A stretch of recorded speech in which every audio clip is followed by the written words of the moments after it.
funding FEMA and federal nutrition programs for poor women and children. Senate Majority Leader Harry Reid has said that their strategy of passing standalone funding bills is a non-starter here in the Senate.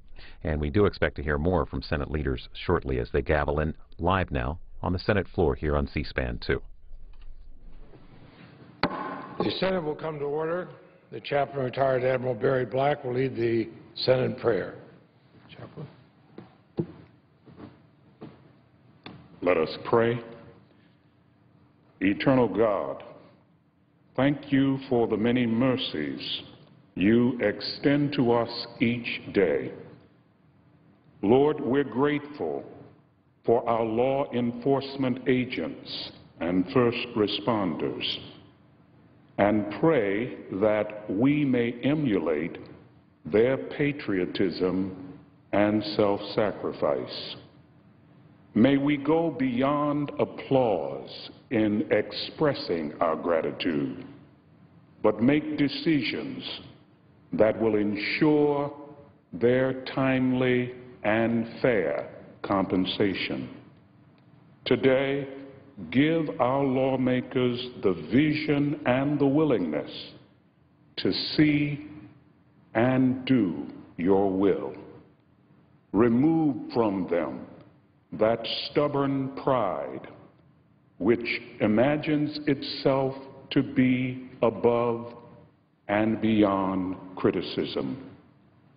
Forgive them for the blunders they have committed, infusing them with the courage to admit and correct mistakes. Amen.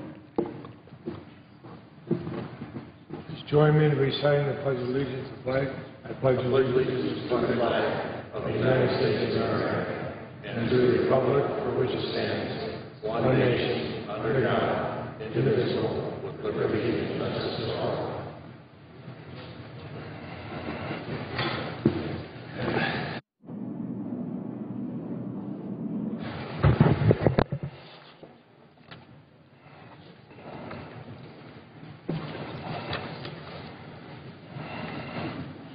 President.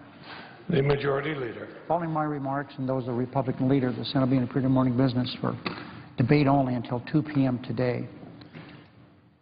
During that period of time, senators will be allowed to speak for up to 10 minutes each.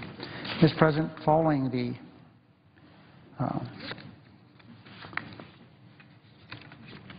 suggestion in the prayer of Admiral Black,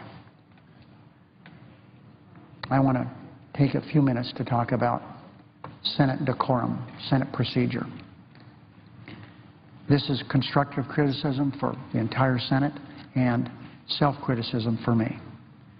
Mr. President, I think we've all here in the Senate kind of lost the aura of Robert Byrd, who was such a stickler for Senate procedure. I think we've all let things get away from us a little bit. The Senate is a very special place with very particular rules. These rules help to keep debate among senators civil, even when we're discussing matters in which senators completely disagree. One of those rules concerns how we address each other here in the Senate. Practice that we observe is that when senators speak, they address themselves only to the presiding officer. Mr. President, through you to the senator from Missouri, or whatever the case might be. When senators refer to other senators, and this is something we all have to listen to, whether those other senators are in the chamber or not, senators must address and refer to each other in the third person and through the chair. Thus, senators should refer to the senator from Vermont, or the senator from Illinois, or the senator from Nevada, or the chairman of the Appropriations Committee, or the president pro tem, or the manager of the bill. Senators should avoid using other senators' first names, and senators should avoid addressing other senators directly as you. These rules are a little unusual, but they've been in place here for a couple of centuries, Mr. President, as people would generally talk directly to other people if they're in the same room with each other. They're a little unusual because that isn't how we address one another. But the Senate rules preserve distance a little distance, not a lot of distance, but distance, so that senators are more likely to debate ideas and less likely to talk about personalities. And I think all of us, and that's why I said, Mr. President, Madam President, I'm sorry, I didn't see the chair changing, directing a little self-criticism here. I think we all have to understand that these rules create a little bit of distance, so that senators are more likely to debate ideas and less likely to talk about personalities. And if we do that, we maintain a more civil decorum as a result.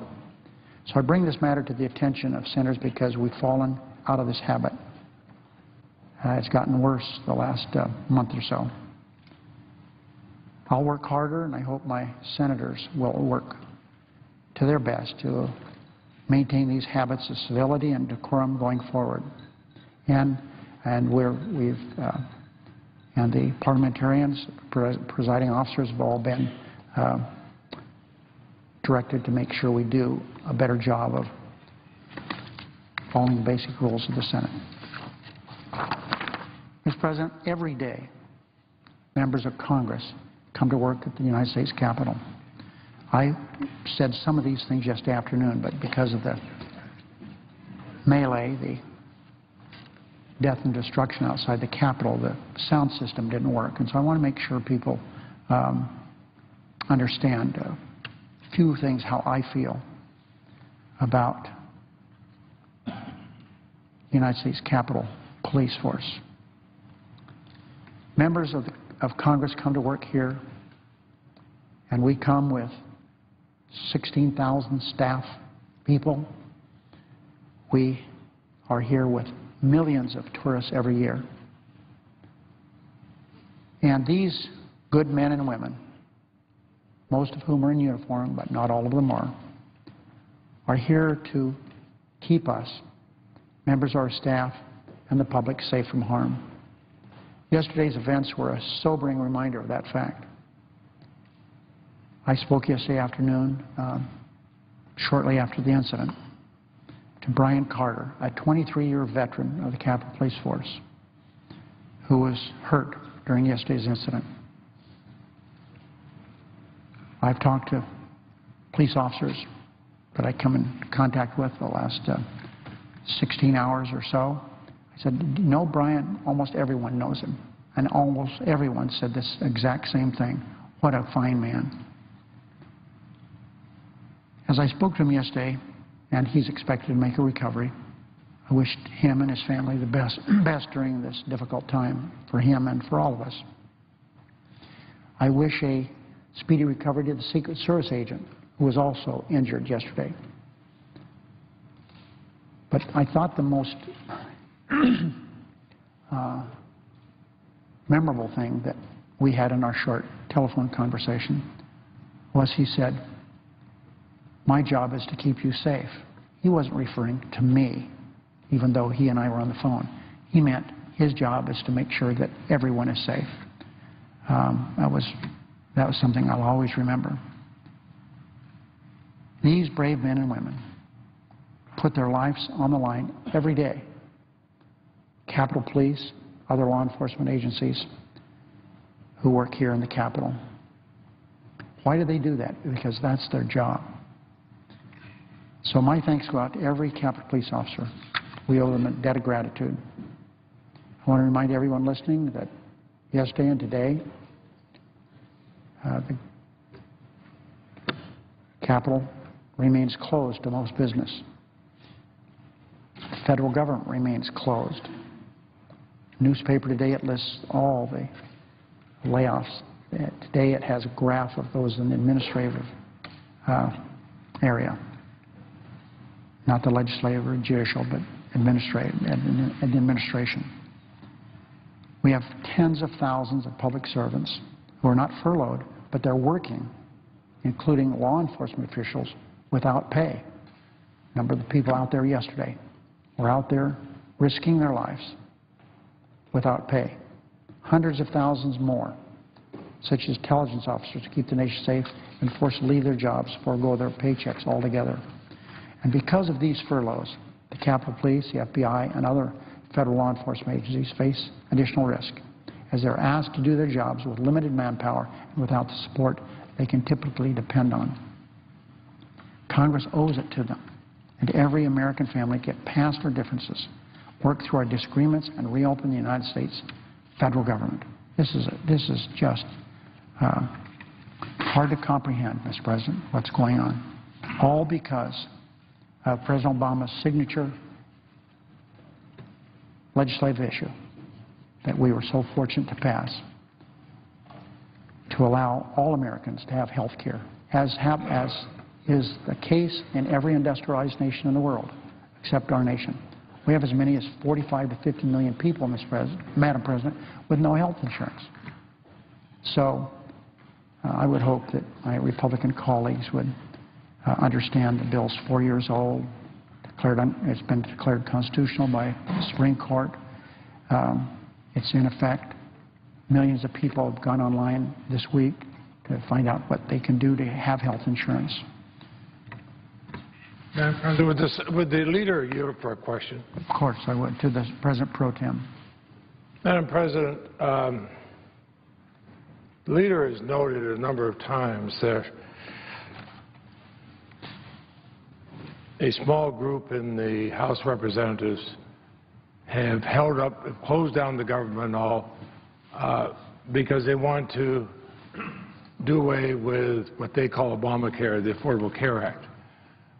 So, Madam President, my question to the senator, in all these discussions they've had, the 40 times they voted, have they ever once come up with an alternative piece of legislation that would provide for your children, if they're in college, to be on your health care program, or if you have a member of your family with a pre-existing condition like diabetes or having gone through cancer? Or have they come up with any alternative, or is it just we want nothing? Madam President, to my friend, the most senior member of the United States Senate, in today's newspapers and the commentary on television and radio, even Republicans, prominent Republicans, former chairs, I have in my mind, which I read today, 2 former chairs of the National Republican Party said, we've got to start being for something, not just against everything. And that's the problem we have here, Madam President. They're against everything, against everything. And as the distinguished senator from Vermont said, what are they for? We know what they're against, but what are they for? Madam President, I thank the distinguished leader because I know in my state of Vermont people are happy if they have children going to college, they keep them on their health care. Or if they have a spouse who had breast cancer, for example, they can still get health care. Or whatever, diabetics and so on. And I think the distinguished leader has answered, no, they want to do away with all of this and nothing in return. That is a nihilistic approach that makes no sense. Madam President, could I be recognized in my own right? Why don't you read 1 and 2 on here? Under the previous order, the leadership time is reserved. Under the previous order, the Senate will be in a period of morning business for debate only until 2 p.m., with senators permitted to speak therein for up to 10 minutes each. Madam President. President Pro Tempore is recognized. Madam President, several people have spoken, and I was touched so much by the chaplain's prayer and by the words of the leader about our Capitol Police. The leader, in his young days as a student, served as one of the Capitol Police. Because I'm President Pro Tem, I do have a security detail. But long before I had that, I made it a point to go every time I'd see a police officer on this campus. I'd say, you keep us all safe. Keep yourself safe. We worry about you. I'm wearing this pin, applying them today. I think we have to know, tourists who come here, members staff, everybody are kept safe by these brave men and women. I ask those who are assigned to me to join me in my office for a silent prayer. Yesterday for the safety, the recovery of the officer injured, but for the safety of all these police officers. They rush in. They rush in when there is trouble. They don't say, oh gosh, I'm not being paid, or gee whiz, I was supposed to go off duty in a minute. They rush in, no questions asked. Extraordinarily well trained. One of the best trained police officers, police departments anywhere in the country. And I think we owe them a debt of gratitude. But we've also heard in the last few days on the floor about the costly impacts of this needless government shutdown, and it's needless. I mean, the Senate's passed a resolution that would reopen the government while we work on a meaningful compromise to address our budget and our national debt, because of a small radical group of Tea Party activists in the House of Representatives. They won't even vote on it. They instead have this parochial bit-by-bit funding. They want to pick and choose little popular things and say, here, we're for that. They don't want to stand up and vote yes or no on actual appropriations, because if they do that, they have to take a position. It's easier to vote maybe. Well, they're now vote maybe, then go home and say, oh, well, you know, we're for medical research, or we're for the veterans. No, they're not. They voted to shut it down. We had a member of the House of Representatives on television posturing to a group of veterans that, isn't it terrible? The administration is closing out the Veterans Memorial. One of the veterans called him on and said, no, it's not the administration that's closing it, it's you. It's you people, the small group in the House of Representatives that's closed it down. Why don't they bring the Senate pass resolution to the House for a vote?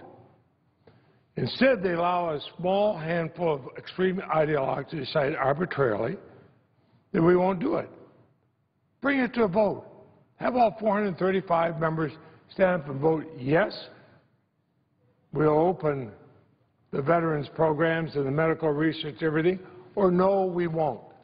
They have to be on record, yes or no. The Senate Judiciary Committee heard testimony this week, and the distinguished presiding officer is a member of that committee, the distinguished Deputy Majority Leader is. We heard about the danger to our country from the threat that increases every day because of all the people who have had to be furloughed. It was evident on Tuesday when the Department of Defense released guidance to the National Guard that need to issue massive furloughs, even though the National Guard is essential in this country. That was 450 technicians, the Vermont National Guard. An additional 100 Vermont Guardsmen who recalled from active orders. Weekend drills canceled, where 3,000 members of the Vermont Guard to come together for joint training. So it results in a decrease in our readiness. Some of the 450 military technicians in Vermont who received furlough notices Tuesday are home without pay after forfeiting 20% of their pay for 6 weeks of summer because of sequestration. I've talked to them. I know many of them personally. Some are neighbors of mine in Vermont. These are real people. They're not getting paid every week like the members of the House of Representatives, the Tea Party group, who are holding them hostage. Now, I believe that the number of furloughs in the National Guard was a misinterpretation by the Department of Defense. We have adopted legislation to ensure that members of our nation's military receive their pay. I'm the co-chair of the National Guard Caucus. I've joined Senator Manchin and others on a letter asking the Secretary of Defense to reinterpret this. But it also affects our veterans. There are nearly 50,000 veterans who call Vermont home. I hear from them, but my distinguished colleague from Vermont, who is the chairman of the Veterans Committee, has heard from them. These are real people. They showed up and supported this country when they were asked to, and now they say, why aren't you supporting us? They veterans across the country know that while their benefit payments will continue in the near term, furloughs within the VA are unfair to our veterans. And they now have a real question. What is our commitment to them? We didn't question their commitment to the country when they served, but now where's our commitment to them? So let's stop picking winners and losers. Let's bring up bills. Let's vote on them. The distinguished chair of the Budget Committee is here on the floor. She got a budget through this committee. I remember casting the last vote, I think it was 5:30 on a Saturday morning after we'd gone all night long. And then when we go to want to go to conference with it, actually work out the differences with the House, oh no, then they might actually have to vote on something, and it's blocked by a Republican senator working with the Tea Party in the House, and said, oh no, we can't go to conference. Same people are giving speeches saying, why don't we have a budget? We pass a budget. Oh no, now we might actually have to vote on something. We might have to vote yes or no instead of maybe. Well, we're elected to vote yes or no, not maybe. Have the courage to do that. Madam President, I yield the floor. The Assistant Majority Leader is recognized. Madam President, I want to thank the President Pro Tem as well as the Majority Leader for their comments this morning. I'm wearing a button, as many of my colleagues are, that says thank you to the Capitol Police. The one I'm wearing is not the one that's been issued today, but one that I asked to be commissioned back at 9/11 because I thought about the extraordinary courage these men and women showed on that day when an imminent attack on this building was well known, and yet they did everything in their power to protect all of us who work here and those who were visiting. A special thank you to them. Yesterday was a tragic day. A young woman, it's still unclear what motivated her, got involved in an incident at the White House, backing into a police vehicle and then trying to escape, followed by a Secret Service officer.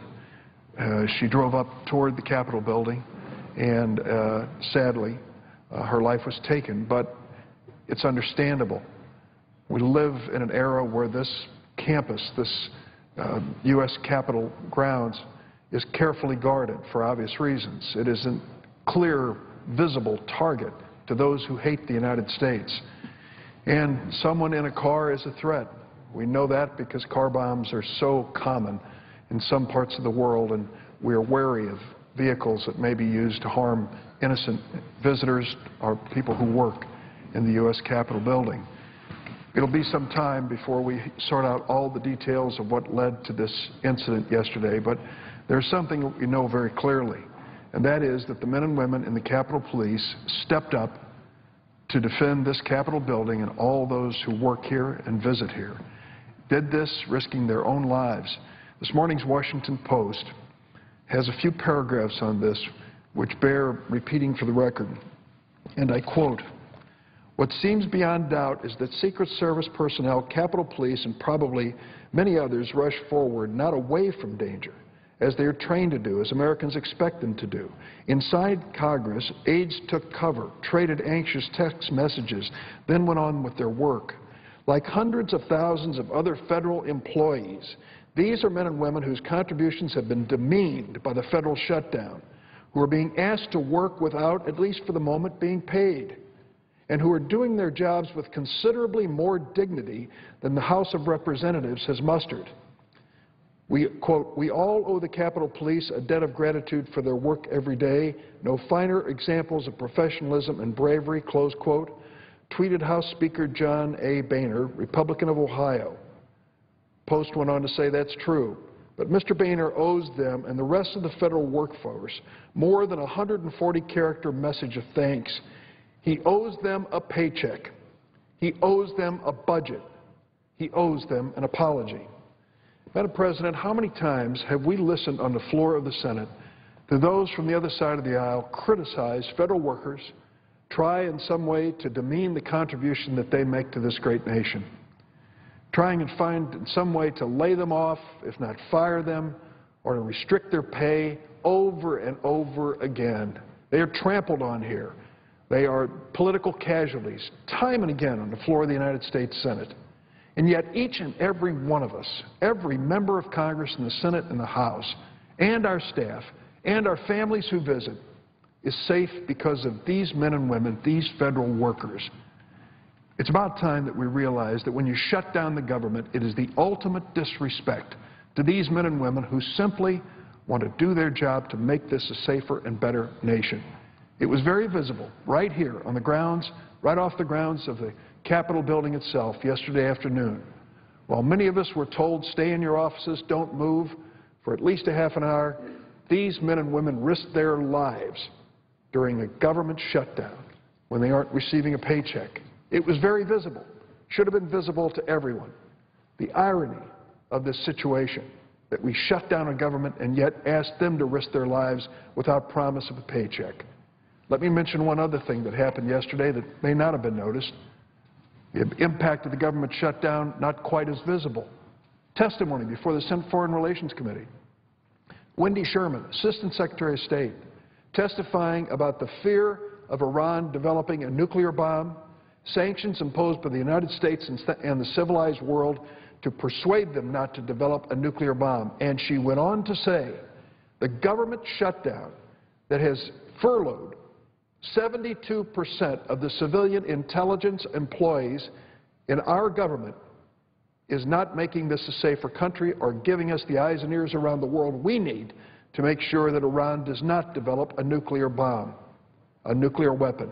And she added, within the Department of the Treasury, 90%, 9 out of 10 of the people working in the agency, which has the responsibility of specifically watching that the sanctions in Iran are enforced, have been furloughed, 90% of them.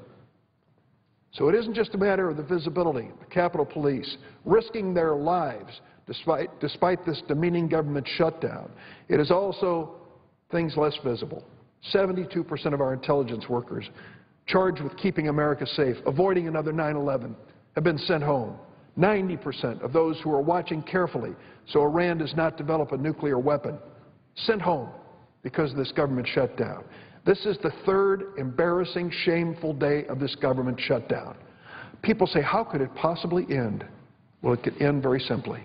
Speaker John Boehner has on his desk in the United States House of Representatives a continuing resolution, which is a spending bill, which will reopen the government for at least 6 weeks. He should call that for a vote today. He will receive bipartisan support.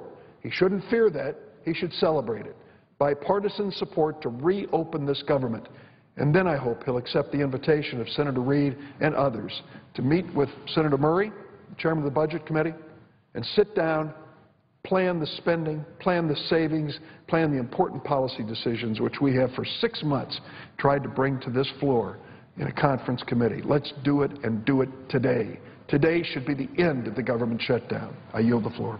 Madam President. Senator from Washington. Madam President, I join with our Majority Leader who spoke a few moments ago and the Majority Whip who just spoke so eloquently, as well as our President Pro Tem who just spoke, to thank our Capitol Police and Secret Service officers and all those who responded so courageously yesterday to the situation here in the nation's capital. We all depend on them to do their jobs, to be there for all of us. Madam President, we need to be there to do our jobs as well today. So I thank all of them for doing their jobs, and I plead with our colleagues to do our jobs. Madam President, I am so disappointed that we find ourselves here again on a morning waking up where the government is shut down, where families and communities across our nation are feeling the impact today and worried about what the impact will be tomorrow. I spoke to some small businessmen just a few days ago in my office in the construction industry. The impact on their contracts or lack of contracts or uncertainty about their contracts is affecting their ability, and they are now worried they're going to have to lay off some of their employees because they can't sign contracts when there is so uncertain where our government is going to be paying our bills in the future. I met with some Head Start moms a few days ago, a young woman who told me this passionate story about being homeless and on the street with a brand new baby because of an abusive spouse. The Head Start folks in her community found her a shelter, got her into some education courses about how to be a mom, and 2 years now from then, she is now on her own, working and back in school because of a government service that was there for her. She didn't plead for me, Madam President. She pleaded for those other moms or dads who are out there who now face uncertainty and may not have that help in the future. I have talked to veterans, and as the President knows, as former chair of the Budget Committee, of the Veterans Committee, having worked so hard to make sure our veterans get the services they need as they come home. They are not here pleading for themselves, although they are very worried about whether or not, as this goes on, they will get the services they need. They are pleading, as veterans always do, so selfless in their service to our nation, for us to get the government moving again so that our country is back on track, this country that they proudly have fought for, and that people are not hurting. And of course, today we're hearing news of a storm, a tropical storm that is approaching our nation as well. And families across the South are paying attention to that, and they're worried about what a government shutdown or impact might be to them as they face that news on their televisions and radios this morning. And of course FEMA will be there. They have told us they will be able to call back their furloughed workers.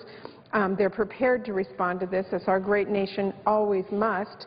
But we have to be very concerned about what happens in the future if this government remains shut down, whether there will be reimbursements in a timely fashion, whether cleanup will be able to move forward and the ability to pay for that. Thousands of members of the National Guard, as this approaches us, who have been furloughed will need to be called back and get ready for that emergency. And of course, if there is any significant damage, and we all pray that there is not, but if there is, cleanup and recovery will likely be impacted because of furloughs at the Small Business Administration, at the Department of Transportation, all of our government agencies, government employees who are there to respond in a disaster, who are today not at work, not getting ready, not possibly there in the future if this shutdown continues. So I hope for the best for these communities as this storm is threatened. I know that our federal workers will do everything they can to protect these families. We owe it to these communities that are impacted by this storm and communities across the country to get our government back up and running as quickly as we can, which can happen very fast. And by the way, Madam President, I will be here later today to talk about the impacts on my state. So the impacts of this shutdown are real, and as it continues along, the uncertainty that it produces and our inability to respond as a nation in any kind of crisis is a concern for every family. So I'm here today to say it doesn't have to be this way. The answer to this is so simple. As the Majority Whip just said, there is a bill in the House of Representatives right now, this minute, that is sitting there that Speaker Boehner can simply bring up for a vote. We know that it has the votes to pass. It will say that this government will continue to run until November 15th and give us the opportunity to go and negotiate and to get to deal with the broader issues that we all know we need to deal with in terms of our budget. But we cannot hold our communities and the future of this country hostage while we negotiate those bills. So it's so easy, Madam President. The Speaker can take up this bill, put people back to work. Our government employees who need to respond in any kind of emergency, our National Guard will be back at work. Our veterans will not have to worry about payments coming at them, and we will be there as a country for our fellow countrymen, as we always had. Simply by Speaker Boehner bringing up the bill, allowing it to pass, it will go directly to the President, and this can be over quickly. Now, Madam President, I know there's been a lot of talk in the last few days about a grand bargain. No one on this floor has worked harder than I have to get us to a bipartisan budget compromise so we have a path in the future to deal not only with our debt and deficit that we have, but also with our deficit in terms of transportation and education, and our deficit in terms of our investments that we need to make as a country to be strong in the future. We all know what the sides are on that. We all know we need to come to the table and solve that. That is the differences that we as leaders of this nation need to address. I have worked extremely hard on that, and it is time for us to do that. As everyone on this floor knows, we were told by our Republican counterparts and told that the Senate needs to pass a budget. Madam President, I became budget chair at the beginning of this year. We did our job. Our committee passed a budget. We brought it to the floor. We lived through 5 days of amendments. We brought up every amendment possible. We voted on over 100 of them, and we passed that budget. And, Madam President, that was the time 6 months ago when we should have then said the House has passed a budget, the Senate has passed a budget, let's go to conference and figure out those differences so we don't end up in this crisis today. Madam President, that is the expectation that people have of a democracy. Unfortunately, we were told time and again, no, we're not going to allow you to go to conference. So here we are in a crisis. Well, Madam President, we address this crisis first. Put people back to work. Get our country and our economy moving quickly again, and then allow us to go to conference to deal with those issues that are so critical in this nation in terms of our fiscal responsibilities and the investments and priorities that we need to make as a nation. So my plea today, Madam President, is to the Speaker to take up the bill, allow the country to work again, and then for us to take our responsibility to find solutions to the disagreements that we truly do have as a nation. So thank you, Madam President. I urge our colleagues to urge the Speaker to allow the country to get back to work, and then let's get to the table and let's solve this. Thank you, Madam President. I yield the floor. Madam President. Senator from New Hampshire. Thank you, Madam President.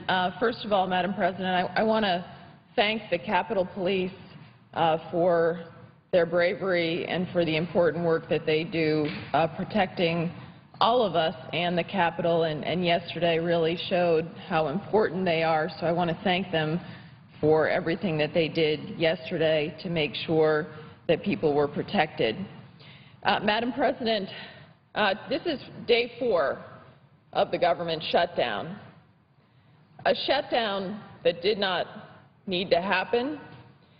And I had hoped when I came to the floor a couple days ago, and I had hoped when I heard that congressional leaders were meeting with the President at his request, that they would have emerged from that meeting with a plan to end this impasse, to get the government open again, to come to an agreement as to how we can responsibly fund the government and address the challenges that we face as a nation.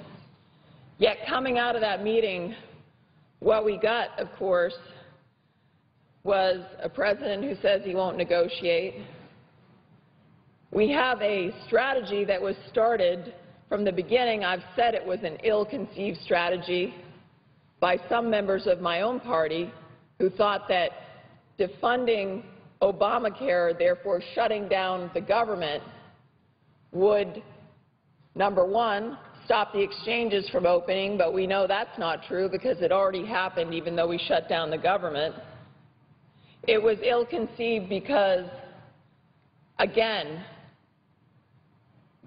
we knew that with the President in the White House and the Senate Democrats in charge, that they were not going to defund their signature piece of legislation, as much as I support repealing that legislation because I've seen the impact already in my own state of New Hampshire in terms of premiums, in terms of less choice for individuals, and I do believe there's a better way to address health care in this country.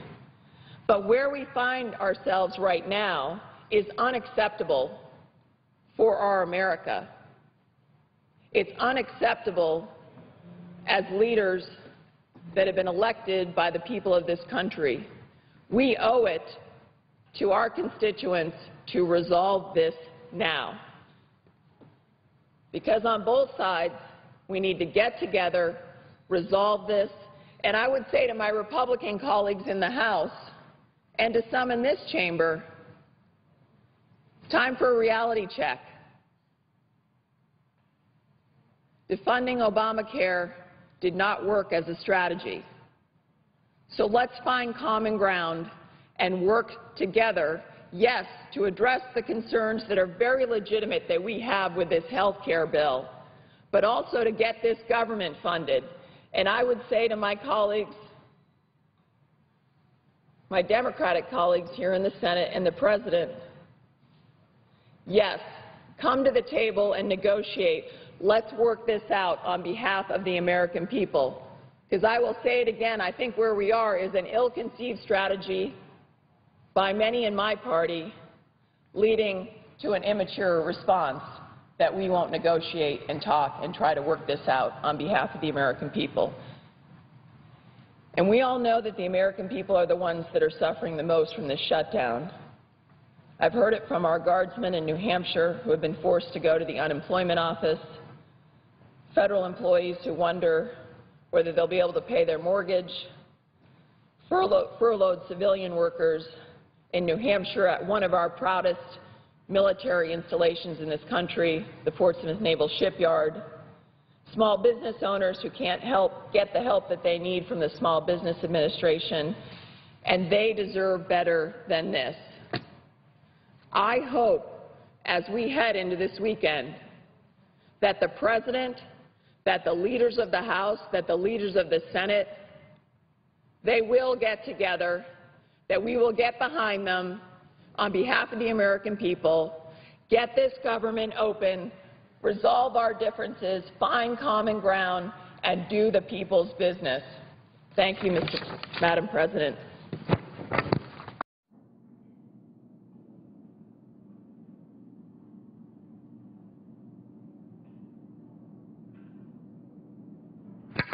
Madam President.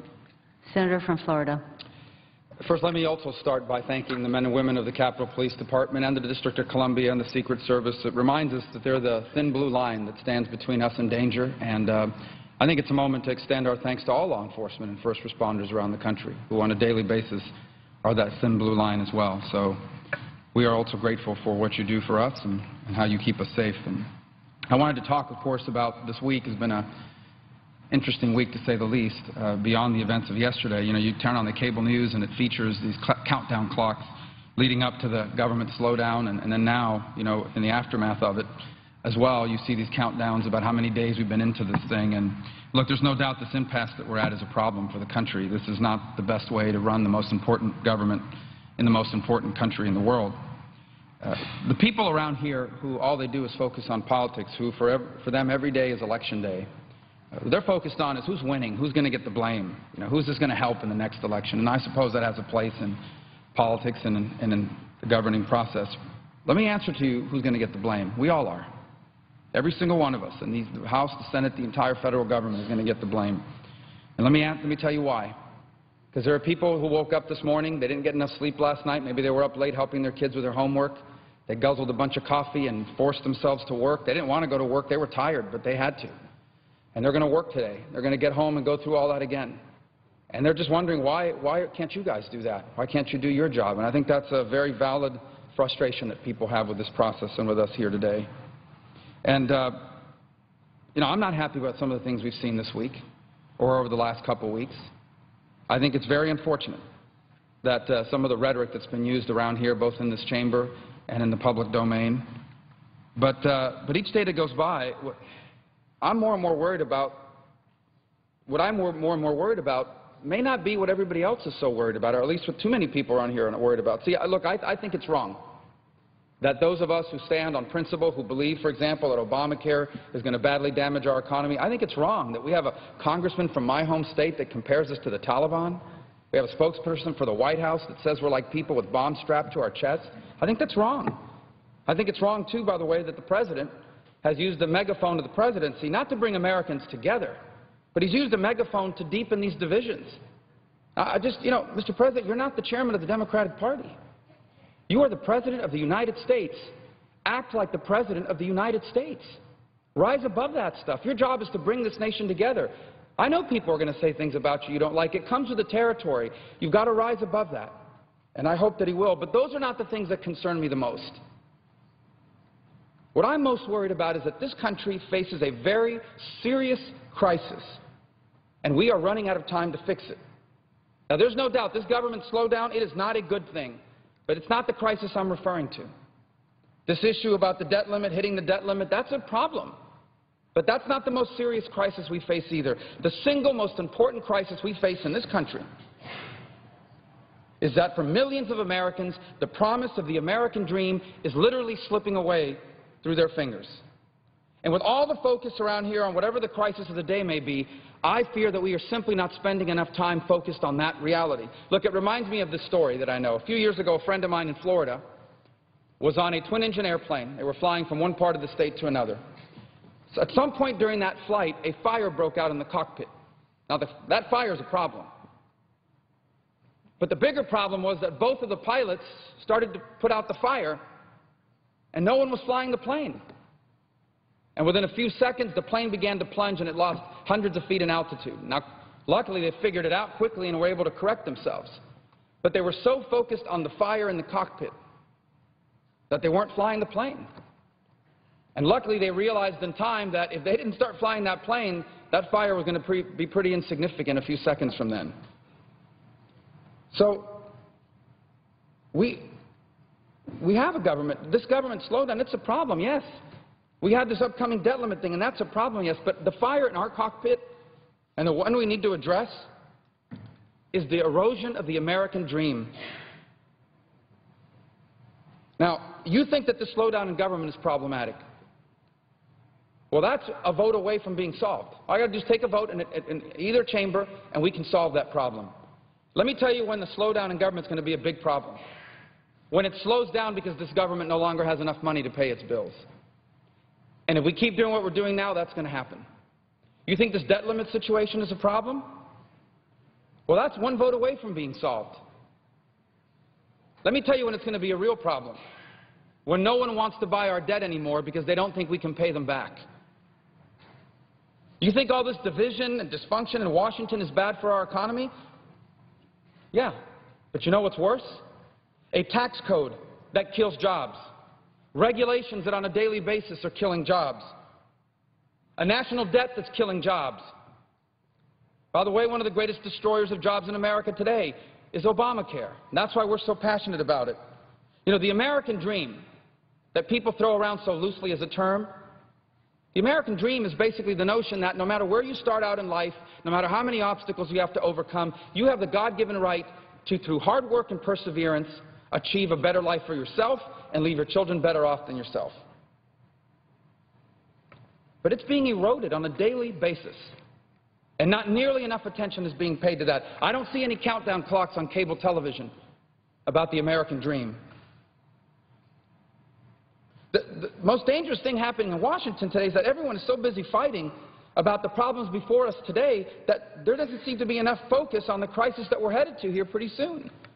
That we are on the verge of losing the American dream. And I say that because to one extent or another, we are all guilty of misplacing that focus. And so my speech here today, as much as anything else, is a reminder to me of why I wanted to serve here to begin with.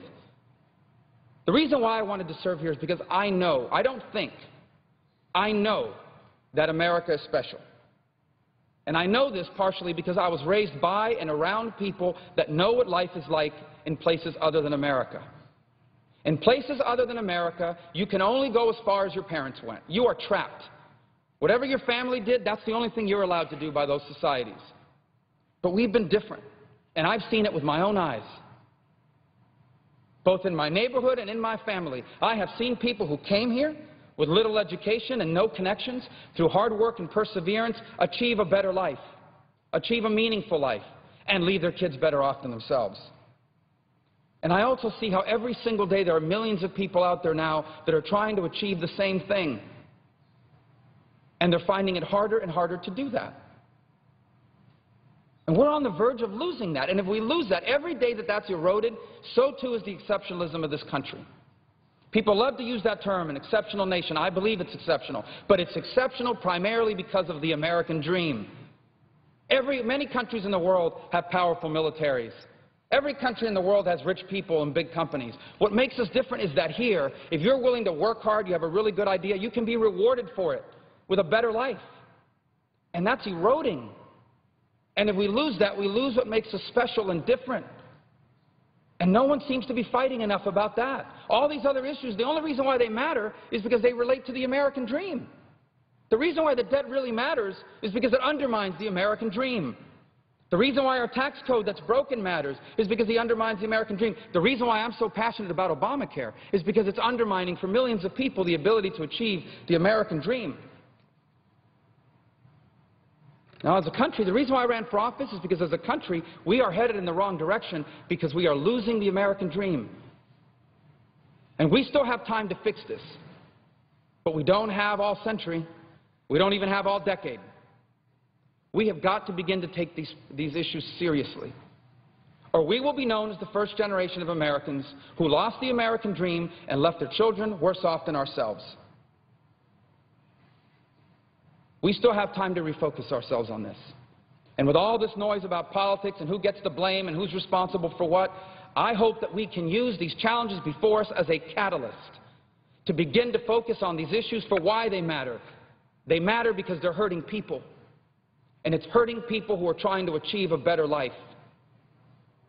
And if we do that, if we focus on that, and if we solve the problems before us with an eye towards that, then I think we have the real opportunity to do what every generation of Americans before us has done, to leave our children better off than ourselves, and to leave them what our parents left for us, the single greatest nation in the history of the world. Madam President, I yield the floor.